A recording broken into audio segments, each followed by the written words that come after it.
आता सर्व शेतकऱ्याचा कांदा काढणं चालू आहे, त्याच्यानंतर गहू काढणं चालू आहे, काही शेतकऱ्याचा हरभरा काढणं चालू आहे, ज्वारी काढणं चालू आहे आणि रॅकवर देखील शेतकऱ्याचा द्राक्षाचा माल देखील आहे.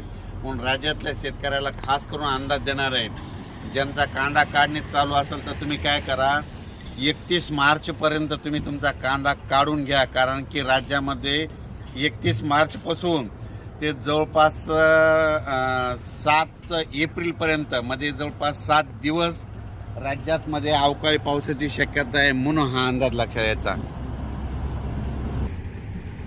जसा आता हे मार्च एंड चालू आहे तसंच म्हणजे मार्च एंडला सगळे कामं म्हणजे आटपत येते समजा बँकेचे याचे, तसं माझं एक सगळ्या सर्व शेतकऱ्याला म्हणणं आहे की तुम्ही काय करा, ह्या मार्च एंड म्हणजे 31 तारखेपर्यंत आपल्या शेताचे सगळं गहू कांदे असलं तर काढून घ्या. कारण की राज्यामध्ये 1 एप्रिलपासून ते 7 एप्रिलपर्यंत म्हणजे जवळपास 7 दिवस राज्यात दररोज आज या भागात, उद्या दुसऱ्या भागात, पुन्हा परवा दिवशी तिसऱ्या भागात, पुन्हा चौथ्या दिवशी पहिल्या भागात असा अवकाळी पाऊस पडणार आहे. म्हणजे सांगायचं झालं तर मुंबईला देखील पाऊस पडणार आहे, पुण्याला देखील पडणार आहे, पूर्व विदर्भ, पश्चिम विदर्भ, दक्षिण महाराष्ट्र, उत्तर महाराष्ट्र, कोकणपट्टी, खानदेश, मराठवाडा मध्ये सगळ्या भागामध्ये दररोज 1-1, 2-2 दिवस मुक्काम करत पाऊस पडणार आहे. म्हणून हा अंदाज लक्षात घ्यायचा.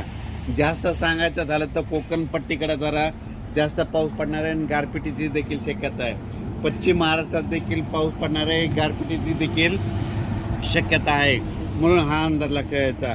ज्या शेतकऱ्याचा गहू कांदा काढणे चालू असेल तर तुम्ही काय करा, वीटभट्टीच्या शेतकऱ्यांनी तुम्ही काय करा, 31 मार्चपर्यंत तुमच्या वीटभट्टी देखील झाकून ठेवा. कारण की राज्यामध्ये जवळपास म्हणजे 31 मार्चलाच म्हणजे आभाळ खूप येणार आहे.